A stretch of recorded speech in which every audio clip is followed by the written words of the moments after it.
They said her scream wasn't sound at all, but a thread of fate snapping in the dark. A silver-haired shadow drifting along old Irish fields, weeping for a death that hadn't happened yet. Some called her a ghost, others a goddess fallen from her throne. But all agreed on one thing. No living soul forgets the night they hear the Banshee call their name. Join the Mythweaver, where forgotten stories breathe again. You step into that night as if crossing a threshold between breath and memory, the land opening before you in quiet layers of wind and shadow. The air is cool on your cheeks, the kind of cold that feels older than weather itself, the kind that seems to carry the weight of centuries.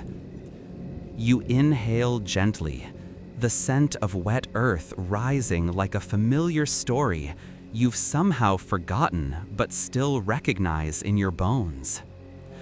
The moon hangs low, pale as bone, its light brushing over the rolling fields and stone huts scattered like sleeping animals against the hills.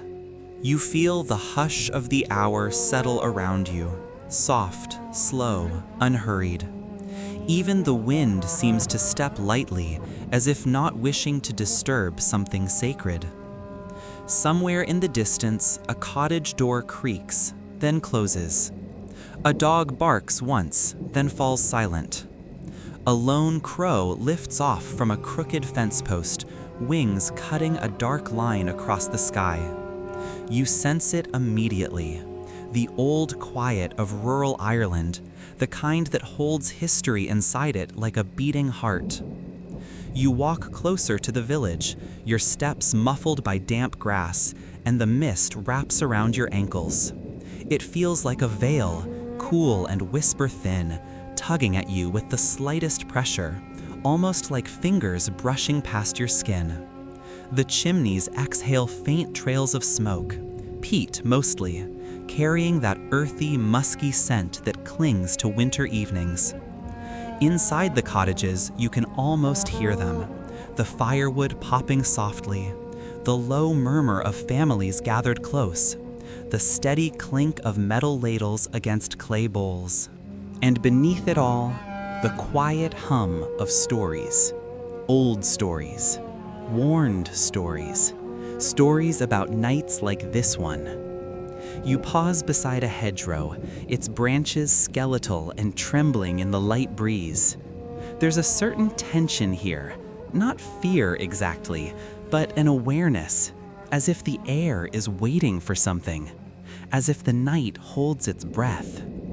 You let your eyes drift over the fields, the gentle rise and fall of the land rolling outward into the dark.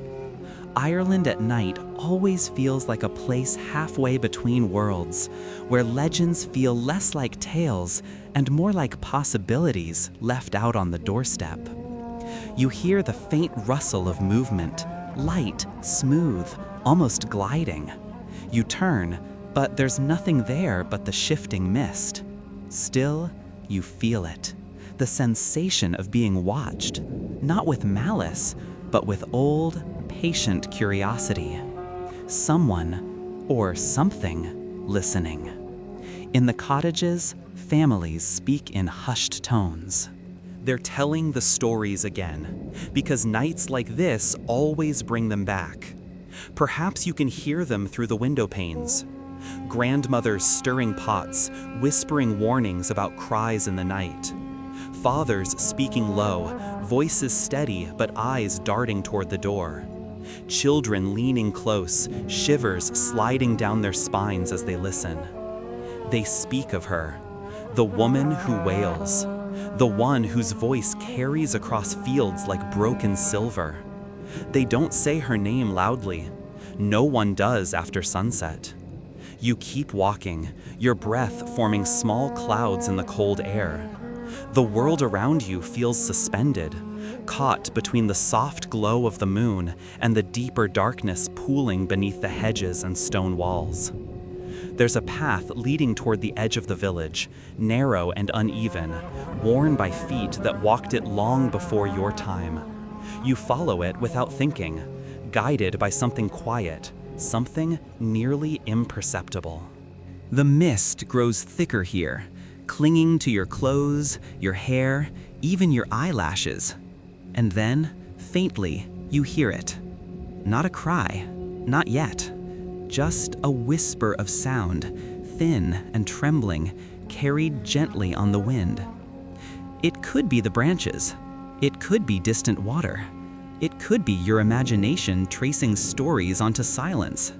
But the sound lingers. It holds. It waits. You stand still, letting it wash over you. There's a sadness in it, soft, fragile, like the echo of someone mourning from very far away. Not angry, not cruel, just undone. A voice unraveling at the edges. You remember the stories. How some say she is a ghost, bound to the old clans. Others say she is a goddess fallen from ancient woods, a spirit of the land herself. And others whisper that she is neither alive nor dead, but something in between, something that listens for the threads of fate as they fray.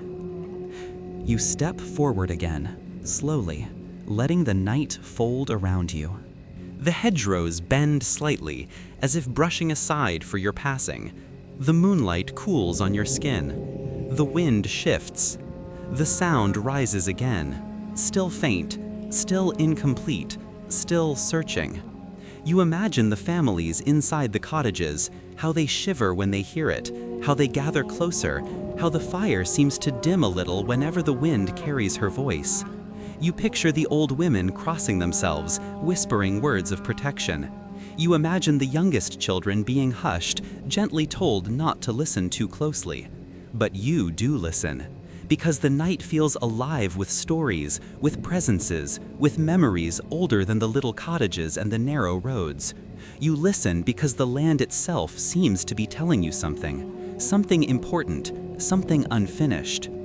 You walk toward a low stone wall, rough and cool beneath your fingertips. Moss grows thick in the cracks, soft as worn velvet. The fields beyond are open and vast, stretching into darkness that feels less like emptiness and more like a doorway. The wind picks up again, stronger now, and the mist swirls around you in slow spirals. You lift your face to the sky, feeling the cold brush against your cheeks. The sound grows clearer. Still no scream, but something close, something gathering. You exhale slowly, letting your breath join the night. Your heart thuds softly, a steady rhythm, as if syncing with the quiet pulse of the landscape. Even the stars overhead seem to lean closer. The sound drifts, then stops, then starts again from somewhere else, farther away, then nearer, then lost entirely. It doesn't frighten you, it draws you. Because this is Ireland, land of old faiths and older fears, and nights like this always carry echoes. Echoes of footsteps in ancient forests, echoes of prayers spoken for journeys not taken, echoes of a woman whose sorrow threads through the mist like embroidery through cloth.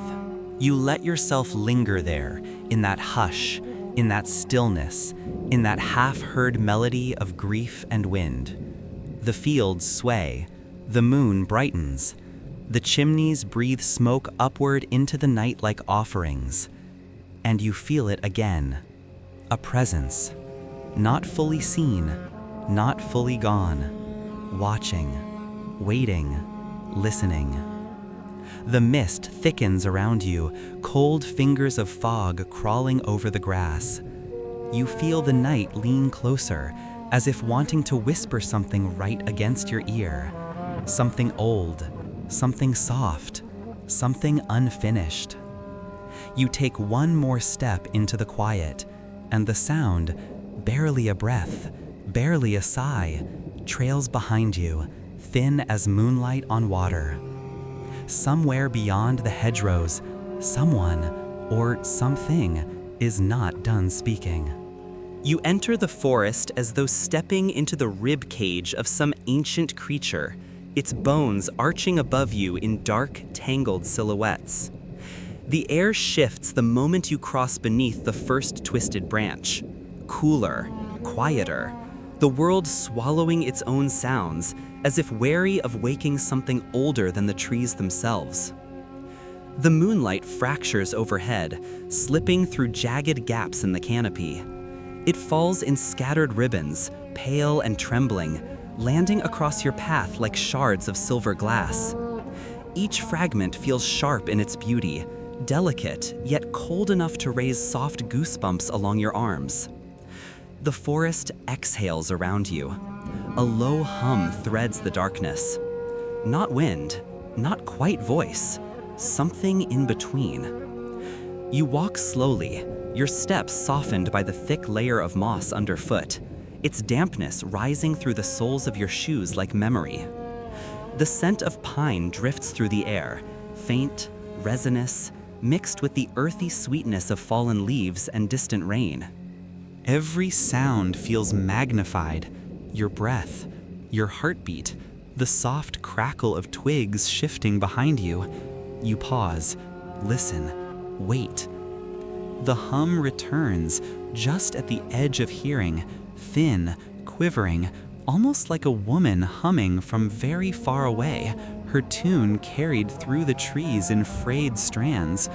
But the trees move too softly for such a sound, and the wind, if it is wind at all, feels uncertain of its own path tonight. You continue deeper, following no trail but the one that seems to open for you, a faint clearing illuminated by a dull silver glow. The trees grow closer together here, their trunks thick with age, bark curled and ridged like weathered skin. Branches knit overhead, forming vaults that trap the moonlight, bending it, stretching it, breaking it into pieces that shimmer on the forest floor.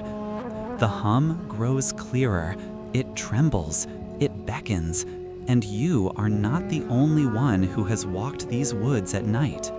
You think of the wanderers, those who came before you, seeking safety or solace or answers in the heart of the old forest.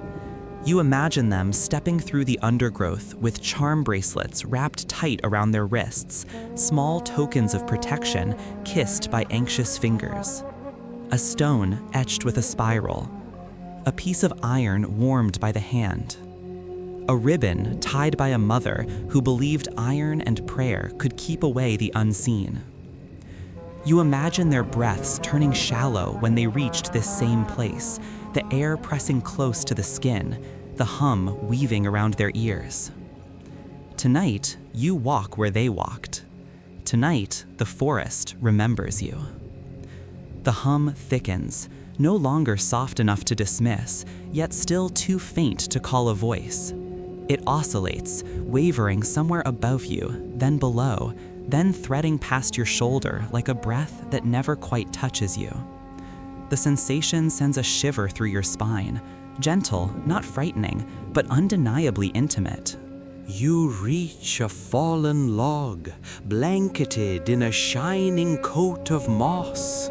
The moonlight glints off each tiny filament like frost. When you rest your hand on its surface, the dampness sinks into your palm, cool as river water. The forest hum deepens. You close your eyes, letting the sound settle, letting the air wrap around your senses. The hum becomes layered, one tone low, steady, another high, wavering. A harmony of something that was never meant to have a name. You think of the old tales told about nights like this, how travelers heard silver voices drifting through the branches, soft, sorrowful, echoing with warnings or laments. how some believed these were the calls of spirits trapped between worlds, reaching out through the thin veil that forests like this held. How others whispered of goddesses long forgotten, their songs frayed by centuries, yet still wandering through the night. And some said it was the Banshee herself, drawn not only to death, but to the places where life and loss meet in the quiet. You let the thought drift through your mind gently, like a pebble skimming water. Not truth, not lie, just a story carried through generations like a fragile flame. As you open your eyes, the moon seems brighter, the branches sharper, their shadows long and trembling. You wander further, each step cushioned by moss, each breath drawn from air heavy with mystery. You come upon a small clearing, almost circular, where the trees bow inward as though paying homage to something unseen. The ground glows faintly, painted with thin strands of moonlight. In the center, a single stone stands upright, tall, narrow, covered with lines etched by time. You step closer. The marks are not carvings, they're cracks, natural, accidental, yet somehow arranged in a pattern that feels familiar. You run your fingers along the surface, cold and rough. The hum intensifies, curling around your hand like mist.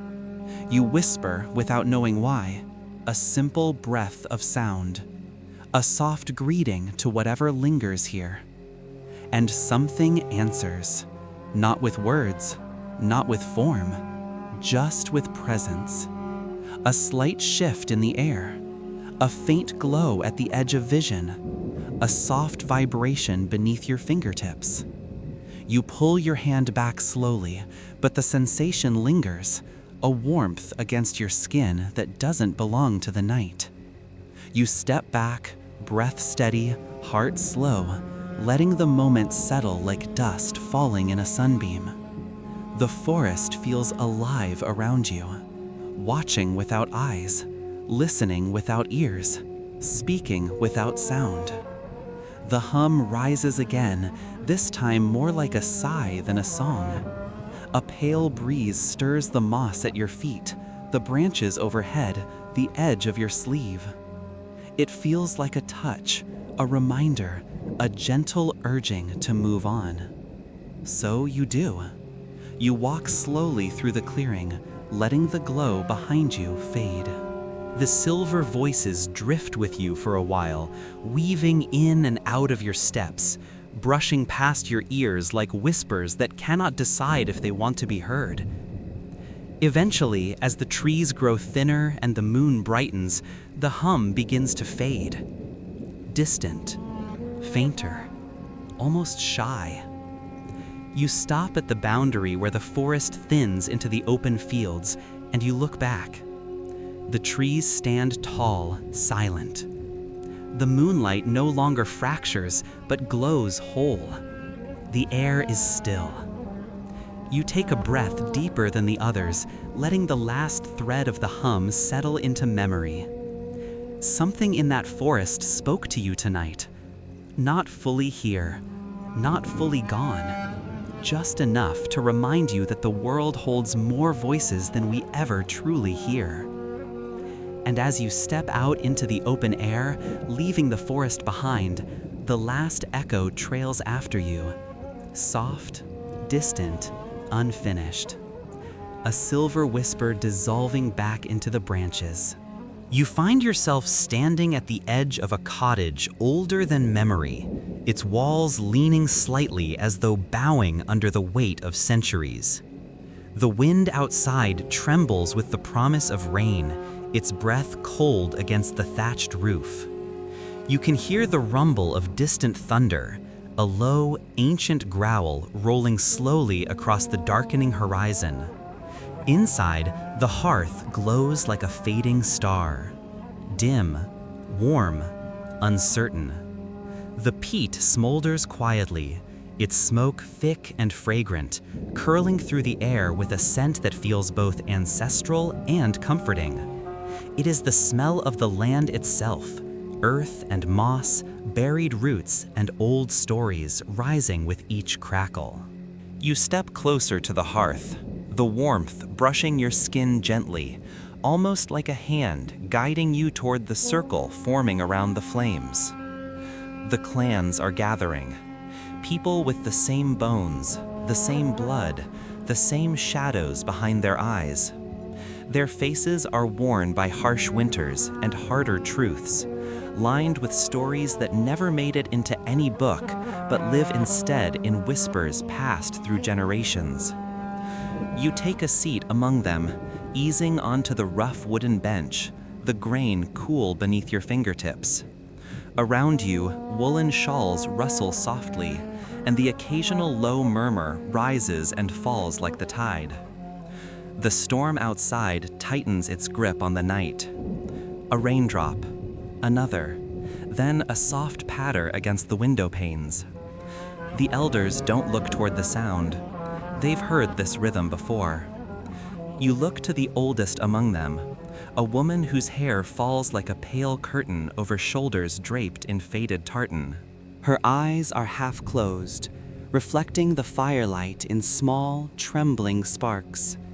She holds a carved wooden bead between her fingers, turning it slowly, almost ceremonially. She begins to speak. Her voice is soft, worn smooth by time, but steady as the rising smoke. She tells the names, names bound to sorrow, names whispered only in rooms like this, names carried through bloodlines like a weight and a warning. You listen. You lean closer. The first name drifts into the air like a feather, light, almost gentle, yet the room shifts around it. Shoulders tense, breath stirs. The flame crackles sharply as if recognizing the sound. You feel the shift too. A subtle pulse beneath the floorboards, a tightening of the air thick as wool. The elder continues, her words weaving through the room like threads pulled from an invisible loom. Each name carries a story, sometimes a short one, sometimes long, always tinged with something neither fully mournful nor entirely understood. You hear of ancestors who heard a cry the night before a loss. You hear of others who dreamt of a veiled woman brushing past their door. You hear of one who followed the sound into the woods and returned changed, though no one ever learned how. The stories take their time, settling into the hearth glow, painting shadows on the faces listening with unblinking eyes. The younger ones clasp charms at their throats, iron pendants, small stones wrapped in string, tiny relics carried to anchor them to something solid. And you begin to notice something. The patterns, the sorrow, the warnings, the chosen names, always the same families, always the same blood. You think of the Banshee, of course. You think of the way the stories described her lament as a thread of fate snapping in the dark. How her cry wasn't a threat, but a herald. How she belonged, not to everyone, but to particular clans, bound by ancient ties. You watch the elders' faces as they speak, see the quiet acceptance in their eyes. The storm outside grows louder, rain drumming harder against the walls, but no one flinches. They know storms. They know grief. They know the strange intimacy of being chosen by something that never explains itself. You wonder, why these families? Why these bloodlines? Why this sorrow they pass down like heirlooms? But no one in the room asks. No one has ever asked. They accept the mystery the way one accepts the color of their eyes or the shape of their hands, something inherited, something unchosen, something simply theirs. The elder pauses, letting the silence rest between sentences. The fire crackles, sending a soft glow across her features, highlighting the delicate hollows of her cheeks. She takes a slow breath, eyes drifting toward the window, though she sees nothing beyond the dark. And then she tells the oldest story, the one that threads through all the others, the beginning. You lean forward without meaning to, drawn by something in her voice. She speaks of a time when clans walked closer to the land, when the boundaries between the living and the unseen were not so sharply drawn. She speaks of a woman, a spirit, a goddess, no one is certain which, who mourned a great loss long ago. Some say she lost a child. Some say she lost her people. Some say she lost her place among the gods. The elder's voice trembles slightly, not with fear, but with reverence. She says the Banshee did not choose her families. She inherited them, tied to them by sorrow shared so long ago that even the air doesn't remember the truth.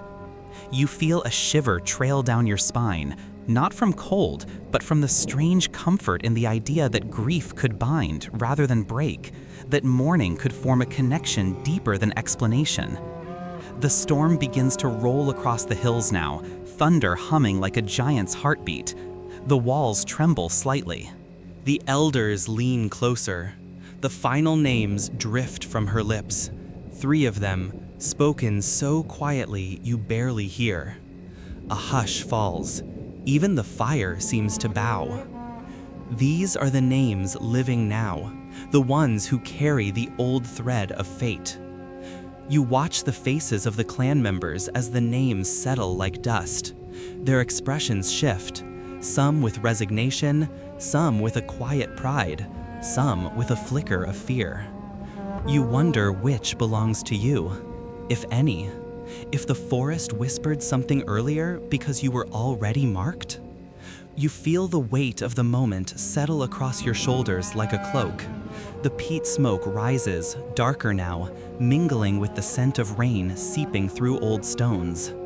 Outside, a faint sound threads through the storm. Not thunder, not wind, something higher, something thinner, something like breath stretched into a trembling note. The elders hear it too. They don't move. They don't speak. They simply bow their heads, accepting, remembering, waiting. The sound fades, unraveling into the storm, leaving behind a silence too full to feel empty. You sit there as the last ember cracks in the hearth, surrounded by people who have carried sorrow like a birthright, like a bond, like a shadow passed from one heartbeat to the next. And you realize the truth the elders never say aloud. The Banshee does not choose her bloodlines. They choose her, generation after generation, through memory, through fear, through stories told by firelight. And as the rain softens and the smoke thins, you feel the echo of her lament still hovering in the rafters, unfinished, uncertain, waiting for a name that has not yet been spoken. You arrive at the hills in the soft hours before dawn, when the world is neither night nor morning, but something suspended between breaths. The air is cool enough to wake your skin, yet gentle enough to lull your thoughts into a quiet drift. A pale glow touches the horizon, like a hand brushing sleep from the sky's eyes. These hills feel older than anything you've walked upon, older than the cottages scattered across the lowlands, older than the clans huddled around their hearths, older even than the stories whispered in dark rooms. The silence here doesn't feel empty, it feels attentive. You stand still, letting the earth settle beneath your feet, letting the grass lean toward you in slow movements, as if remembering an ancient pattern of greeting, letting the cold dew touch your ankles with a shimmer sharp as starlight. You breathe in. Peat, wet stone, iron-rich soil warming under the first hint of dawn. But beneath it all lies something else, a scent faint as memory. The ghost of incense burned thousands of years ago. Resin, herbs, smoke offered to someone no longer given a name. You step forward, following a slope carved smooth by centuries of wind. As you walk, the hills roll outward like waves frozen in mid-motion. You can almost see tribes moving across them, faint shapes draped in hides, torches in hand, their footsteps soft on the damp earth. You imagine the stone circles they once tended, their silhouettes rising ahead of you like a crown fallen sideways across the land. The stones seem to emerge from the mist, tall and solemn, their surfaces etched with lichen and the quiet signatures of forgotten worship. When you reach the largest of the stones, you rest your hand upon it. It is cold, very cold, cold in a way that feels deliberate, as if someone touched it moments before you did, as if the stone still remembers. You close your eyes, letting the stillness surround you, and a faint rhythm rises through the earth. Not sound, more like vibration, a pulse echoing up through your fingertips. You begin to hear it, not with your ears, but somewhere deeper. The drums, soft, steady, reverent. The heartbeat of a world that once believed every hill was alive. You imagine the tribes gathered here long ago, circling the stones with faces painted in ash of ochre, their breath steaming into the twilight. They carried offerings, woven herbs, carved bone, polished river stones, droplets of milk left carefully at the base of each standing stone. And above all those offerings, they lifted their voices, songs, low, mournful, beautiful. Songs to a queen who was not a queen of crowns or kingdoms, but of thresholds, a goddess of twilight, of endings, of beginnings disguised as sorrow. You step away from the stone and walk through the center of the circle. The grass here is oddly shorter, as though pressed down repeatedly by unseen footsteps. You pause, letting your gaze sweep the hills. There, in the gentle dip between two rises, the dawnlight hits the ground in a peculiar way, a slanted shimmer, a bend in the air. You blink, but the shimmer remains. You make your way toward it, the earth soft under your feet, the dew soaking into your boots. As you draw closer, the shimmer takes on shape. Not a figure, not quite. A suggestion, a ripple, like a presence trying to remember how to be seen. You stop a few paces away, your breath quiet, your heartbeat slow.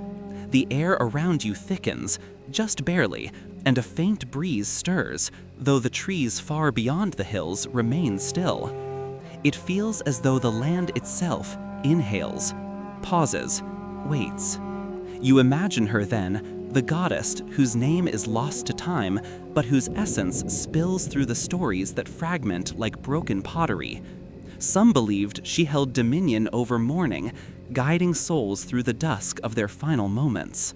Others believed she walked the hills each evening, collecting the grief of her people so they could sleep unburdened.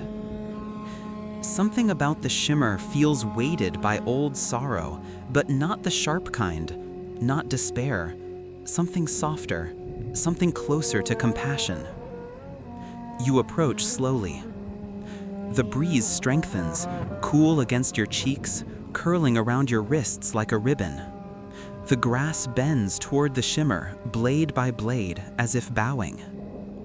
You feel something brushing along the edges of your mind, a faint whisper, not in words, but in emotion. Recognition, acknowledgement, a greeting from a presence that no longer wears a body, but still remembers how to reach out. You speak softly, though you do not know what you mean to say. A breath, a murmur, a small offering of sound. The shimmer responds. A shift, a dim glow that pulses once, like a sigh. You take another step, but something gently holds you back, not with force, but with understanding. An unspoken reminder that this place is not yours to enter more deeply, that some distances must be honored, even when the veil is thin. You stand there for a long moment, letting the dawn rise stronger behind you. The shimmer softens, dissolving back into the air until all that remains is the breeze, the grass, the faint warmth of early sunlight. But you feel changed, lifted, marked, in a way that doesn't frighten you, but settles into your bones like a gentle weight. As you head back toward the stone circle, the sky brightens fully. The hills glow gold, their edges softened by morning haze. You hear the faint echo of drums again, so quiet now you might dismiss it as imagination. But you know it isn't. You know something ancient stirred when you arrived, something that once held a throne among these hills, something that does not quite leave. You pause one last time, looking over your shoulder. The grass leans again, bent by nothing, moved by someone still walking the ridge. A forgotten queen of twilight, unable to return, unwilling to fade. And her footsteps trail the hills like the last note of a song the earth refuses to stop singing. You feel the night settle around you like a heavy cloak, thick and cold, tugging softly at your sleeves as if urging you to stay still. The cottages lie scattered across the hillside, their small windows glowing faintly with firelight, each flame trembling against the restless dark. The wind does not blow so much as scratch, long, scraping fingers dragging themselves across wooden shutters, probing every crack, testing every latch. You stand outside one of the cottages, the ground beneath you damp from an earlier rain. The earth carries the scent of wet hay, peat smoke, and distant sea salt. The air tastes metallic, like the moment before lightning strikes. Every sound feels sharpened, thinned, pulled tight by the tension in the night. Inside the cottage, you can see shadows shifting behind the curtains. A figure moves. Another sits near the hearth. A dog lifts its head, ears pricking toward the window. The wind presses harder now, rattling the shutters with a kind of urgency. But it is not the wind that unsettles you. It is the silence beneath it. A silence so expectant, so taut, it feels ready to snap. And then, barely audible at first, it comes. A cry. High, thin, almost delicate. It hovers at the edge of hearing, as if unsure whether it wishes to exist. A single thread of sound drifting through the dark, quivering like a strand of silk pulled too tight. You feel it before you fully register it. A tightening in your chest, a prickle across your spine, a sudden coldness rising along your arms. Inside the cottage, movement stops. A chair leg scrapes. A whispered gasp breaks the stillness. The cry strengthens. A little, just enough to find shape. Not quite a scream, not quite a wail. Something between grief and warning, stretched thin by distance and sorrow. You take a step back without meaning to. The night feels deeper now. The sky pressing in. The fields holding their breath. Even the wind seems to halt for a heartbeat, hesitating as if unwilling to touch the sound. Another cry follows, higher, sharper, falling suddenly into silence as though cut off mid-breath. You feel it echo through the air, rippling like a cold wave across your skin. The families inside react instantly, hands reaching for rosaries, fingers trembling over familiar beads. Whispered prayers rise in uneven rhythms. The dog whines low, pressing itself beneath the table. Children bury themselves in the crook of a parent's arm. The older ones stare into the hearth, faces pale as ash. No one speaks the reason aloud. They do not have to. The cry itself is explanation enough. The Banshee is near. You stand there, listening, feeling the night lean closer around you. The silence after the second cry is heavy, weighted with possibility. It is not an ending. It is the breath before one. A gust of wind breaks the pause, swirling leaves around your feet.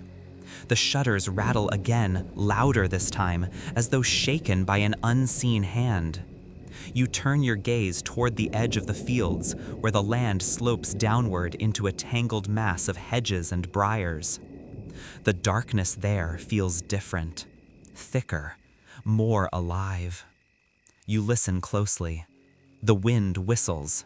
A branch snaps. A distant owl calls. And then, once more, the cry.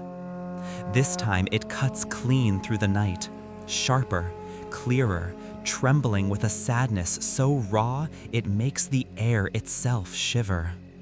Your breath catches. The cottages behind you fall into complete stillness. You know this cry. Or rather, humanity knows it, deeply, instinctively, across centuries. A sound carried through generations like a warning folded into blood. Not a threat, not a curse, a lament, her lament. You walk toward the sound on shaking feet, drawn by a mixture of dread and curiosity. The grass sways gently around your legs, brushing against your skin like restless hands. The moon hides behind thick clouds, leaving you in a darkness textured with shadows. The hedgerows loom ahead, tall, dense, silent. Another cry rises, so close now it seems to pass right beside you, a thin ribbon of sound whipping through the air. Your heart stutters. You turn your head sharply. Nothing stands there, nothing moves, but you can feel something, a presence, a coldness, a breath that isn't yours brushing the back of your neck. You don't run, you don't speak, you simply stand there, letting the night reveal what it chooses.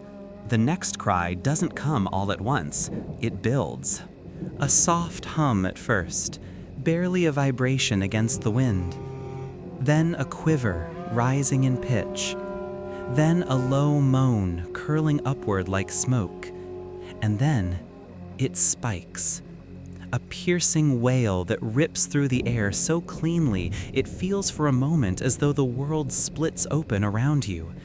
It is sorrow, it is warning, it is recognition, and it is unbearably, unforgettably close. You stagger, your breath torn from your lungs. The hedgerows shudder violently, though no wind touches them. The air turns icy, burning your skin with cold. Behind you, the cottage door opens just an inch, spilling a thin line of golden firelight across the ground. A face peers out, eyes wide, mouth trembling. The cry begins to fade, slowly, unsteadily, as if unraveling against the darkness. But it does not disappear cleanly. It flickers, catches, falls silent. Then returns in a broken half note, unfinished, unresolved, strained by something you cannot name. You feel the presence retreat, not leaving, but drifting away, slipping between shadows the way mist slips between blades of grass. The wind picks up again, clawing at the shutters with renewed fury. The dog inside begins to bark, sharp and frantic, as if trying to fill the silence the Banshee leaves behind. You walk back toward the cottage, your steps slow, the weight of the moment settling like frost along your shoulders. You can still feel the echo vibrating faintly in your bones, a fragile, lingering thread that refuses to break. Inside, no one speaks, no one moves. A rosary slips from trembling fingers. The fire crackles weakly, casting long, uncertain shadows along the walls. And somewhere, far out in the fields, the last remnants of her cry drift away. Not gone, not finished, just waiting for the next breath of wind to carry them home. You walk toward the river as the day exhales its final breath, the sky bleeding slowly into shades of lavender and smoke. The air is cool here, cooler than the rest of the countryside, as though the water keeps dusk for itself, guarding it like a secret. The river's surface glimmers faintly, catching the last scraps of sunlight and scattering them over the ripples like coins tossed in an ancient well. You feel the hush settle around you, a shifting quiet, a gentle pause in the world's breathing. Some evenings carry expectation. This one carries memory. You follow the path along the bank, your steps soft on the damp soil.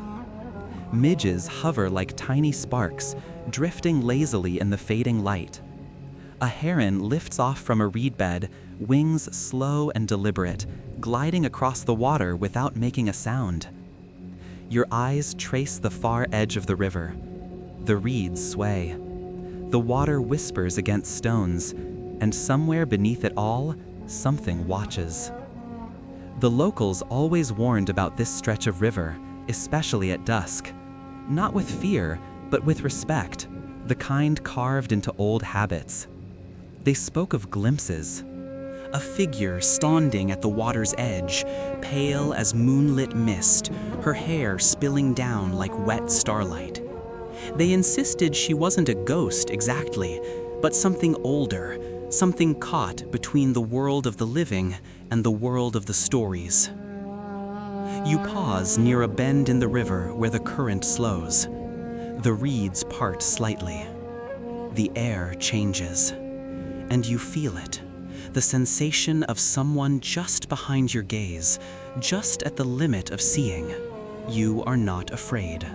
Not truly. What you feel is closer to anticipation, a soft ache of curiosity that tugs you forward. You step closer to the water, watching the sky's reflection ripple outward. The colors darken, lilac, indigo, muted silver. The surface of the river shivers once, then twice, then smooths into stillness. A shape begins to form at the edge of vision, not sharp, not sudden, more like a figure emerging from breath rather than from flesh. You blink, and she is there. A pale woman standing at the river's bend, her feet bare on the stones, her dress clinging to her as if woven from mist. Her hair hangs long and dripping, each strand catching what little light remains. It looks like starlight dripping from a night sky that hasn't fully arrived. Her eyes, you cannot look at them for long, not because they're frightening, but because they're full of something deep, ancient, heavy, grief worn smooth by repeating itself across centuries. She does not move. She does not turn. She simply watches the river with the stillness of someone who has no pulse left to command. You step forward cautiously, your breath shallow. The air cools around you as though you've stepped into a different season. Somewhere nearby, an owl hoots, low and questioning. The woman lifts her head slightly, not toward you, not away, just enough to acknowledge the world again. Her eyes shift, and for a moment, you meet them. The weight of her sorrow presses gently against your chest, not painful, but undeniably real, like the ache that comes from remembering someone long gone. It feels personal, though you know it isn't, not exactly. You want to speak, a greeting, a question, a whisper, but the sound stays lodged behind your teeth. She tilts her head as if listening, not to you, to something distant, something approaching on a breath of fate. The farmers always said she didn't look at them the way a ghost might, not hungry, not lost, not curious. She looked at them the way mourners look at gravestones before the earth is disturbed, with familiarity, with sadness, with inevitability. You feel that look now, not threatening, not comforting, something in between.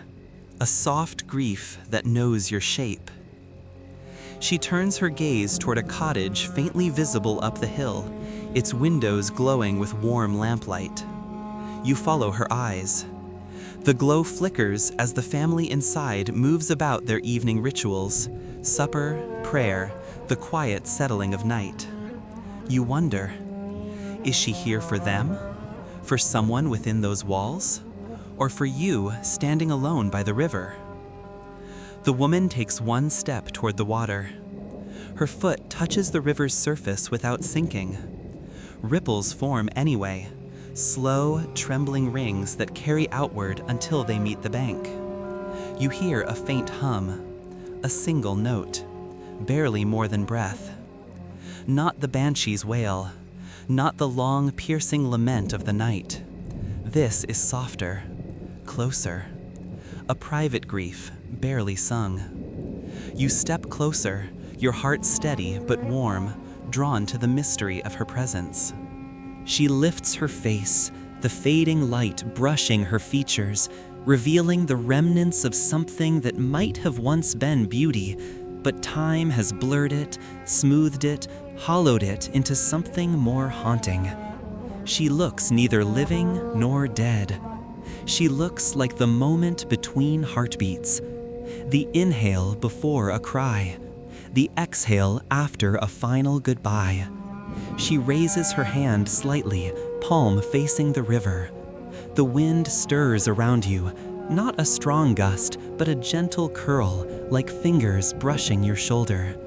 Her other hand lifts halfway toward you, not reaching, not beckoning, more like acknowledging your presence, as if saying, "You see me," and that is enough. For a moment, you understand why stories spread, how farmers walking home through twilight fields claimed she met their eyes, held them briefly, then disappeared as if swallowed by the dusk itself. Not a warning, not a curse, a farewell, long before the loss arrived. The woman lowers her gaze back to the river. Her expression softens, not into peace, but into acceptance. A long, trembling breath escapes her, stirring the mist rising off the water. The sound she makes now is fragile, thin, almost a whisper. It trails through the reeds, curling around your ankles, brushing your skin like a memory you're trying to catch but can't quite hold. She steps backward into the river, not sinking, not waiting, simply dissolving, her outline thinning, her hair dimming, her sorrow dispersing across the water like smoke. You watch as her form blurs into the rising mist, each fragment drifting away. A hand, a shoulder, a pale glimmer of hair, then nothing. Just river, just dusk, just the soft lap of water against stone. You remain for a long moment, listening, to the reeds, to the river, to the quiet she left behind. You're not sure what she meant by her presence, whether she mourned you, or the cottage on the hill, or someone yet unseen, but you know this. The river holds her reflection still, faint and waiting, like a face pressed softly against the veil between worlds. And as the last light slips behind the hills, you feel the echo of her grief linger on your skin, a soft, unfinished note, asking nothing, promising nothing, but refusing to fade. You find yourself walking along a narrow cliffside path as the ocean breathes deeply below you, exhaling waves that crash against ancient stone. The wind tastes of sea salt and cold iron, sharp enough to sting your lips, gentle enough to carry distant memories ashore. The sky is a heavy sheet of gray, swollen with unfallen rain, and the gulls circle overhead in slow, patient spirals. You come to a monastery, if it can still be called that. Its walls lean into the wind, battered by centuries of storms, lichen crawling across stone like faded script. The wooden door hangs crookedly, swollen by salt water and time. Moss drapes the steps, soft as old velvet beneath your feet.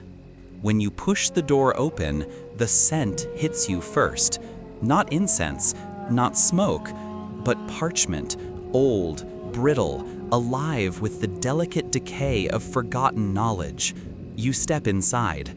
The air is cool, still, filled with dust drifting like tiny ghosts caught in slanted beams of light.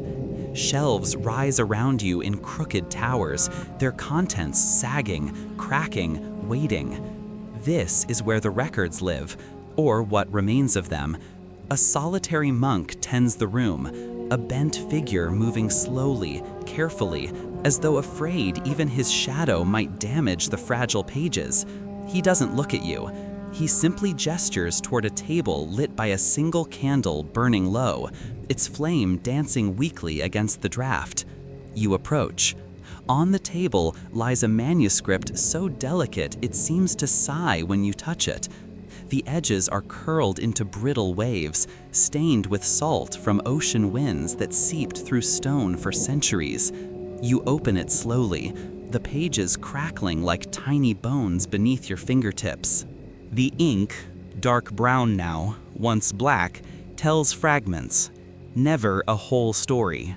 Never a clean truth. Only pieces, only shadows. You scan the text, the candlelight flickering over the uneven lines. It speaks of her, not with a name, not with a title, but with reverence woven into every stroke.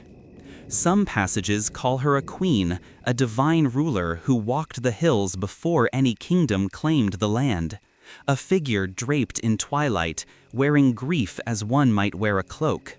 One line hints that she held dominion over endings, soft ones, painful ones, necessary ones. Other sections contradict this entirely. They describe a spirit, wandering between river and field, neither alive nor dead, bound by a sorrow not entirely her own. And then there are the darker pages, the ones that suggest a curse passed through bloodlines like a whisper, a death-bound omen, a lament tied not to worship, but to consequence. You read until the letters seem to shift on the page, until the candle stutters from the weight of your breath. You feel the sea pressing its voice through the stone walls, rhythmic, insistent, echoing a pattern of rise and fall that feels strangely familiar. The monk coughs softly behind you, a dry sound, a reminder that you are not alone in this room of remnants. He speaks without turning. 3 truths, he murmurs, and none of them whole. You ask him what he means, but he only drifts closer, setting a bundle of scrolls beside you. His hands tremble, not from age, but from knowing more than he wishes to carry. These writings, he says, voice thin as parchment, fight each other. They always have. He tells you that scholars, those who came before you, spent years in this very room, arguing, debating, drawing lines between goddess and ghost. They pieced together legends, compared symbols, chased meanings through margins and footnotes like hunters trailing wild creatures. Some insisted she was a Tuatha De Danann queen, forgotten by the land she once protected. Others believed she was a mortal woman, transformed by sorrow into something eternal. A few whispered that she was neither, but a boundary, a threshold, a place where endings gather to be named. You open another scroll. This one is nearly dust, the ink so faded it looks like moonlight pressed thin against the fibers. The script describes a ritual, a gathering at the hills during a waning moon, offerings of milk left on stone altars, chants rising like smoke into the night air. The ritual wasn't meant to summon her. It was meant to soothe her, to ease her grief so she would not wail for anyone that night. You imagine the tribes kneeling beneath the stars, hands clasped, voices trembling, not in fear, but in compassion. Another sorrow was a burden shared. Another scroll contradicts this entirely, calling her an omen that cannot be swayed or softened, bound to appear when threads of fate begin to fray. Another calls her a guardian. Another, a punishment. Another, a divine messenger misunderstood by mortals who feared what they could not translate. You close your eyes, letting the stories swirl around you like ocean mist.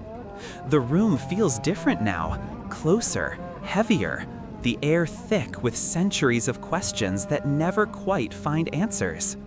You run your hand over one final manuscript, the cover rough with age. When you open it, the pages fall apart in your hands, dissolving into golden brown flakes that drift softly to the floor. You exhale gently, careful not to disturb the paper further. The monk nods. He has seen many truths crumble this way. You ask him one question, quietly, almost whispered. What was she really?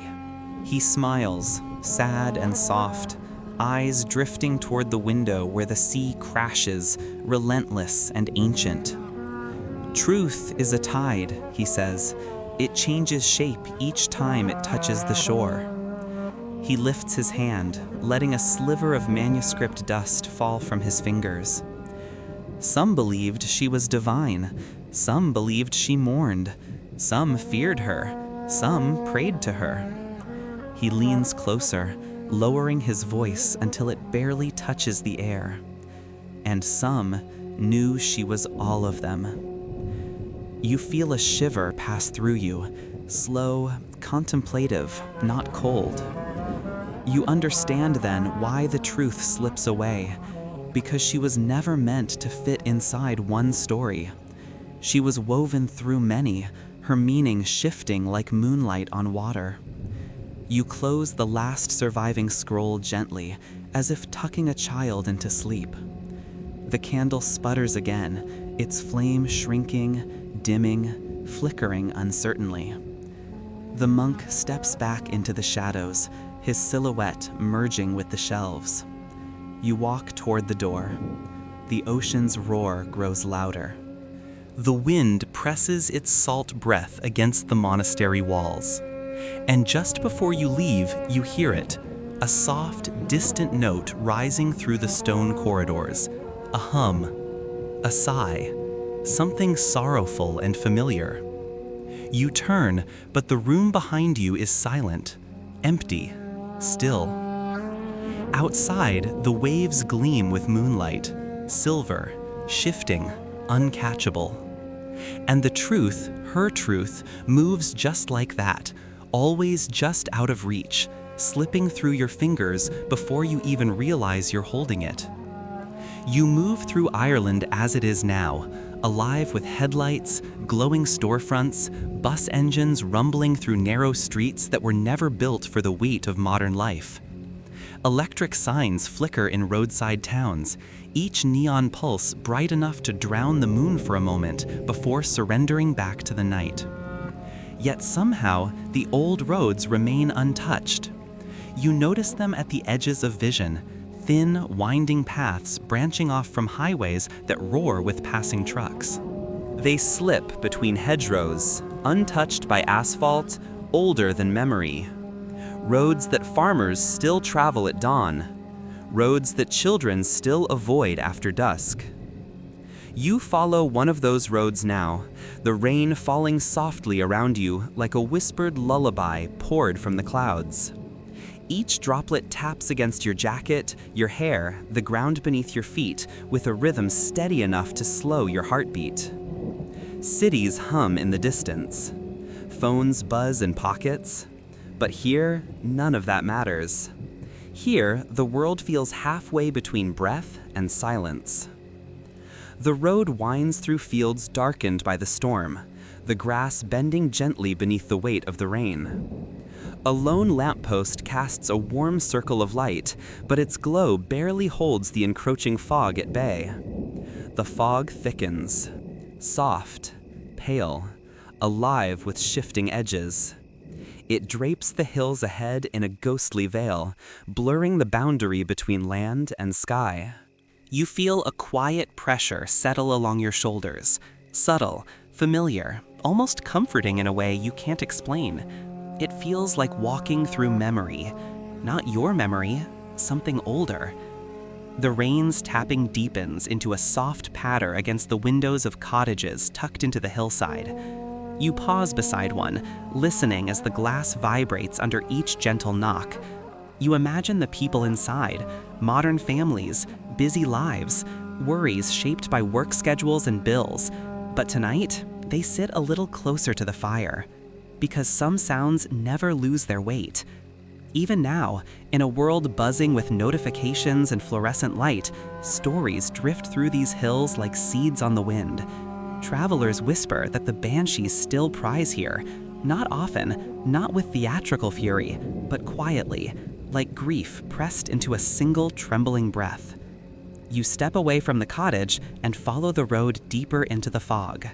The mist curls around your ankles first, then your waist, then your shoulders. The world shrinks to a few feet of visibility. Even the rain sounds muted, as though softened by unseen hands. Then the silence arrives, thick, absolute, so sudden it feels like stepping underwater. You hear the faint hum of distant engines fade into nothing. No footsteps behind you, no rustle of hedges, no call of night birds, only the quiet. You inhale deeply, letting the fog chill your lungs. You exhale slowly, feeling the air cling to your skin. A faint shape appears ahead, just a slight disturbance in the gray. You blink, it shifts, then disappears. You're not alone on this road. You never were. You walk forward, each step slow, cautious, deliberate. The fog seems to part just enough to let you pass, curling again behind you like a soft breath drawn inward. And then you hear it. Not a wail, not the sharp, piercing cry of legend. Something subtler, something newer. Something shaped by the modern world, but older than all of it. A hum, a trembling note carried through the fog, weaving between raindrops. It almost blends with the wind, almost hides beneath the soft drizzle, but you feel it in your bones before you fully recognize it. It's familiar, an echo, a thread connecting all the stories you've walked through. You pause, letting the sound move through you. It grows slightly, then stops, then resumes, closer this time, uncomfortably close. You turn your head, searching for movement. The fog swirls but reveals nothing. Still, you feel a presence approaching, not walking, not floating, but drifting the way sorrow drifts, soft, slow, inevitable. A shape blooms in the mist, a silhouette, frail, still. You exhale quietly, barely disturbing the air. The figure doesn't move. You can't make out details, only the curve of a shoulder, the faint shimmer of hair, the outline of someone turned in your direction. You don't feel fear. You feel recognition. A quiet truth you haven't yet named settles in your mind. Myths don't disappear when the world modernizes. They adapt. They linger. They wait. Because people still mourn.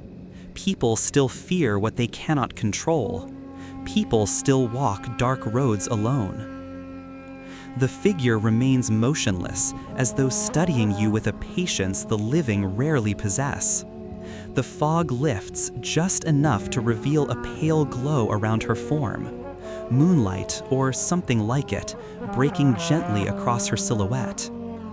The hum continues, soft, shaky, unfinished. You take one small step forward. The figure trembles, not in fear, in grief. The sound shifts into a fragile note, barely more than breath. It tugs at something deep in you, a memory you never lived but somehow understand. She tilts her head, the motion delicate, hesitant. The fog wraps around her like a cloak, and for a moment, it seems as though she might step toward you, but she doesn't.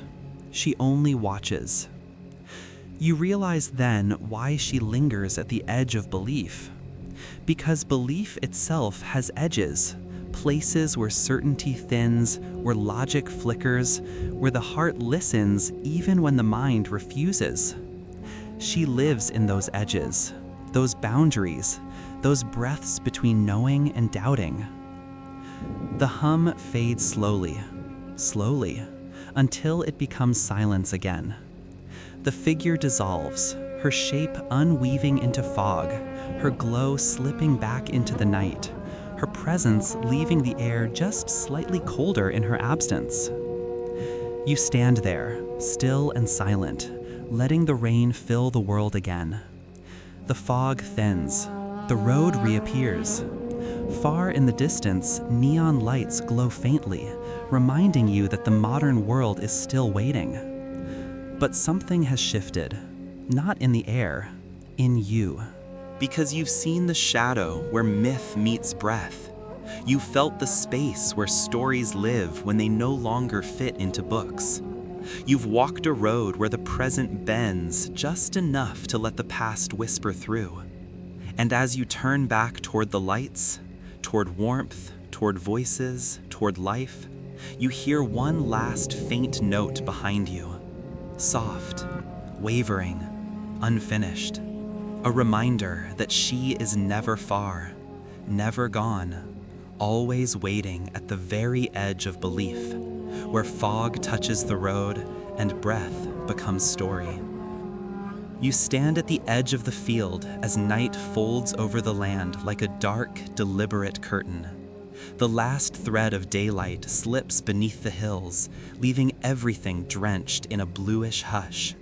The grass glistens with a thin sheen of dew, each blade reflecting a faint shimmer, as though the stars have fallen and decided to wait here, scattered across the earth instead of the sky. The air is cold, not biting, but present.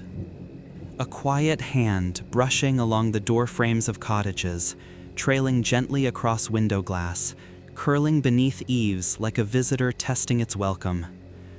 You breathe in slowly, and the cold slides down your throat like a thin ribbon of ice. You exhale, and the breath hangs in front of you, a pale ghost of yourself dissolving into the night. Nothing moves, not the trees, not the clouds, not the distant sheep huddled in their pen. It is as if the entire country holds its breath. You take a step forward, boots sinking into the soft earth. The scent of peat fires drifts from a cluster of cottages nearby, warm, comforting, yet somehow overshadowed by the tension that threads through the fields tonight. A door creaks open, just a crack. A hesitant sliver of golden light spills out. Someone stands there, watching the darkness, listening. Because tonight feels different. You can sense it too, an electric quiet, the kind of silence that arrives just before something breaks, or begins, or ends. You walk toward the cottages, the grass swaying slightly around your legs. A dog whimpers behind a fence, its ears pinned flat. A lantern flickers behind a shutter, casting trembling patterns onto the stone wall outside. And then you hear it. The voice. Thin, cracked, frayed at the edges. It slips across the field like a trembling thread of silver sound, high and fragile, as if woven from frost and breath. It doesn't start with warning or drama. It begins like a memory surfacing through water. Soft, unsteady, almost familiar. It touches the air with a sadness that feels personal, though you cannot say why. It feels like a voice you've heard before, in a dream, in a fear you inherited, in a story whispered by someone long gone. The cottages react instantly. The door opens wider, then slams shut. A light extinguishes. A curtain is pulled down tight. Inside, you sense movement, hurried, desperate, trembling. Hands reaching for rosaries, for charms, for anything that might anchor them. You step closer to the field's heart, your breath tightening. The voice rises again, thin, quivering, as though pulled from a throat too weary to carry its own sorrow. It cracks mid-note, falls silent, then resumes, a broken half-sound.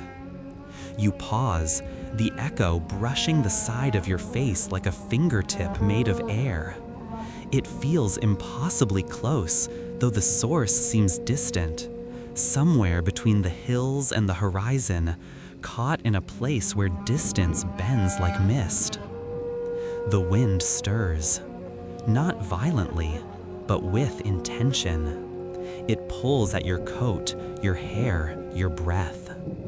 You turn toward the movement, your heart thudding softly, rhythm syncing with the pulse of the night. The fields curve upward toward a small rise. You walk there now, drawn forward by something deeper than curiosity. Each step feels heavier, as though the earth beneath you carries a memory it wants you to feel. At the top of the rise, the entire valley spreads beneath you like a sleeping creature, dark and shining under the faint glow of distant stars. The river reflects the night sky in a thin, trembling line. The cottages appear smaller now, clustered together like animals huddled against a storm. You listen. The voice returns, barely there. A whisper stretched too thin. You close your eyes, letting the sound move through you. It vibrates gently in your chest. It tugs at the space behind your ribs. It feels like someone calling your name without speaking it. Another breath, another waver.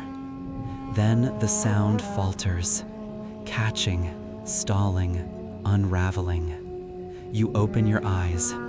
The fog begins to rise from the valley floor, curling upward like a long-forgotten spirit waking from sleep.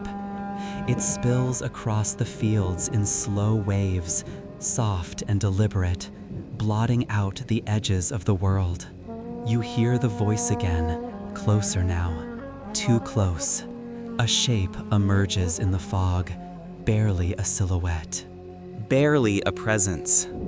It drifts toward you with the fragility of something not fully bound to the earth, something struggling, something grieving. You hold your breath, the cold settling deeper around your shoulders. You can't make out details, only that the shape moves as though weighted by emotion rather than physical form. A slight tilt of the head, a tremor in the arms, a posture that feels like mourning carved into silhouette. The voice rises one last time, a final attempt, a final cry. But it breaks, fractured mid-sound, collapsing into silence as if it ran out of strength, or breath, or purpose. The fog holds still. The shape does too. For a moment, you feel the world lean closer, waiting to hear what comes next, waiting for the end of the cry that has carried through centuries, waiting for the answer to a question no one has ever successfully asked. Is she warning you or mourning you? You step closer. The silhouette flickers. The fog pulses. A soft wind brushes your cheek, cold, intimate, almost like a hand that once knew how to comfort but forgot. You whisper something. You don't know what. Perhaps her name, perhaps yours. The shape shivers, then dissolves. Not with drama, not with sound, just a quiet fading, like a candle flame collapsing inward before it dies. The fog swallows the last trace of her. The air warms slightly. The fields exhale. The night feels different now, emptier but not safer, more real but not explained. You stand alone at the top of the rise as the final echo lingers, trembling in the air like the last breath of a story that refuses to end. It hangs there, unfinished, suspended, waiting for something more, a voice, a heartbeat, a name, Then the echo thins, softens, breaks apart completely. You inhale deeply, exhale slowly, and the question she left behind drifts with the night wind, quiet, cold, and painfully open.